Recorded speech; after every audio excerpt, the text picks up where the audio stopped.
can see on the right. Because you can see it's really made up of two buildings, which have just sort of been put together. What's happened quite simply is that Mr. de Pontet was living in the smaller part, and he kept seeing all his neighbours who had these grand chateaus all around here. Till one day he came home, decided he needed to have one as well. And so that's why he built the larger part in 1781.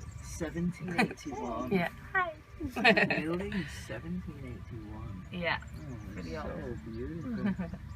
And so He lives there. They still live in there? They do actually, not full time. The current owner spent about a third of their time in Bordeaux, a third here, and a third abroad on business trips. Okay. At the moment they're on holiday, so not here. Okay. And so yeah, the Pontet family stayed for a few generations until 1865, and that's when the Cruz family purchased the estates. So the Cruz family, they were originally Danish wine merchants who owned many chateaus around here. And here at Pontet Canet, they built everything you see with the red woodwork. So everything in the main courtyard we were in, and also the vat house, in which we will go later on. And again, they stayed there for a few generations until 1975, which is when Mr. Guy Tesseron purchased the estate. So Guy Tesseron, he was originally from Cognac, but he also owned here Chateau Lafont Rocher, which is a bit further up north in Saint-Estèphe. And today here the property is still owned by the Tesseron family, and we are now with the second and third generations of owners. So we have Alfred and his niece Melanie. And together they pretty much run the show here. They take care of everything, especially on the business side of things. What they had to delegate though was the production, and that's why in 1989 they hired someone called Jean-Michel Combe, who here is both vineyard manager and winemaker, which is quite unusual because usually it is split between two people, but he really wanted to oversee the whole production process because he is someone who's got a real vision, a real philosophy of how wine should be made. So he does things a little bit differently from the neighbours. So it's actually with him and this philosophy that we were certified here for organic agriculture in 2004, and then biodynamic since 2010. So all the wines produced are organic? Yeah, 100%. Wow. Yeah. That's great. So we'll actually go a bit further into the vineyard, and I'll show you everything that we've put in place here. Okay. Okay. Thank you. And Petit Verdot. Okay. So I told you here we are biodynamic estates. So to explain quickly what biodynamic agriculture is, it's actually all started with an Austrian philosopher in the 1920s called Rudolf Steiner. And the whole philosophy of biodynamic is going to be opposed to what you do with either conventional or organic. Because with conventional and organic, in both cases, you're fighting directly against diseases. So yeah, you're spraying really heavy chemicals or even more natural products, but you're always trying to eradicate the enemy in a way. Yeah. With biodynamic agriculture, you go from a different principle where instead of fighting against the disease, you try and reinforce the plant's immune system so it can defend itself. So it's a bit more like homeopathic or Chinese medicine, for example, versus conventional. So the first step of the process, of course, is to eliminate all the treatments that we had before, and we'll replace them with what we call herbal teas. So we actually have someone here whose job it is to go into the fields around here and pick different plants, different flowers, that he will then boil in a certain way to extract the strength of the plants, so that when we do the spraying, the vine will gather the strength of the original plants. Yeah. And then to reinforce the effect of the plants, we will spray according to the cycles of the moon. You know how the moon affects tides, for example? Well, in the same way, it's going to affect the way sap flows inside the vine.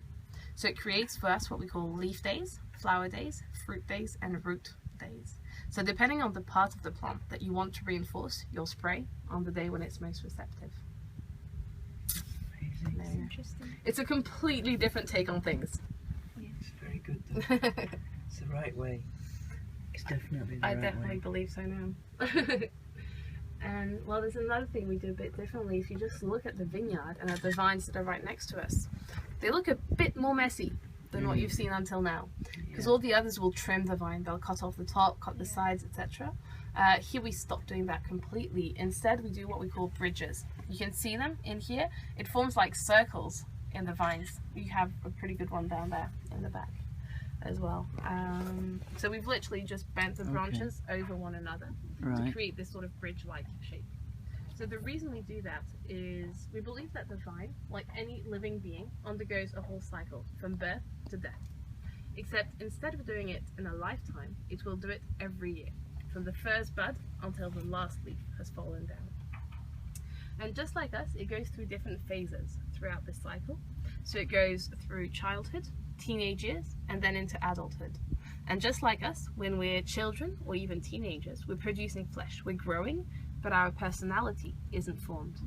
Well, it's the same thing for the vine. When it's producing leaves, it's still a child or even a teenager. And we really want it to cross over into adulthood so it expresses its full personality and the personality of the terroir, of the soil on which it is. Now when you trim the vine, when you cut it, it's a bit like when you mow the lawn. The more you cut, the more it grows.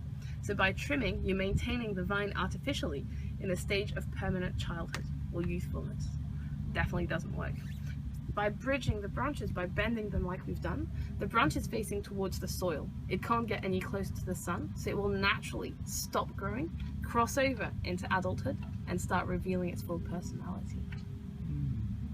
So that's why we have those shapes. So the life of the vine then becomes, does it shorten the lifespan of the vine a little bit? No, it makes it a bit longer actually, because we're Oh. brutalizing a little bit less. Also because we don't do any green harvest, no de-leaving, etc. And because we've reinforced the plant as well, it's encouraged to live a bit longer. Okay. It doesn't make much of a difference, but it's just we have actually less problem with certain diseases than our neighbours. Right. So that's definitely a positive around here. So you don't get so many, you now don't get so many pests on the vines. Exactly. Wow. Yeah. I mean, there's a whole principle where, I mean, it's all linked with the philosophy, but instead of fighting against the pests, against all the diseases that come, you try and understand why they've come and settled here in the first place and what you've done to cause this. And actually, by changing just a few things, you keep quite a lot away. Yeah. Leaving grass between the rows, for example, using no herbicides, that makes a real difference. We've got lots and lots of things that will change the way it works. And the other thing we've changed as well here is since 2007, we've actually reintroduced horses onto the property. Ah, yes. Because the problem with tractors is that they're really heavy. So when they go into the vineyard, they compact the soil, they crush the roots, etc. And so the idea was really to have something much lighter, but we wanted to keep the same efficiency. So that is why Jean-Michel Combes actually developed a special carriage, which will function just like a tractor, but it's about 15 times lighter. So you have a horse walking down a row of vines and the wheels in the rows on either side. So we can do both the ploughing and the spraying with these carriages. Oh. Yeah. Oh, you don't do it by plane? No. Planes are not allowed around here. Oh. Especially, I mean, since we're biodynamic, the neighbours are unconventional, so we're very glad that they can't spray by plane. It's all, you all have to do it from the ground. Right. Yeah. So having said that, I mean, sort of hear a tractor in the background. That's because we have only 8 horses at the moment, and that covers about half of the estate. Okay. And we really want to move up to 100%, which is why we're undergoing major construction work. So the aim is by 2018 to have 15 horses and no more tractors. I heard some chateau owners were using drones to check their vines and things. Yeah. Was it pontet, canet that have a drone? Definitely not. No. Because why ask a machine to do something that you can do even better yourself by just stepping out your doorstep and going into the vineyard? Yeah. We're really all about the contact with nature. Yeah. Okay. But yeah, you do have a few chateaus that have done that. Yeah. Okay, so we'll keep going and get a bit closer to the rat house. Okay.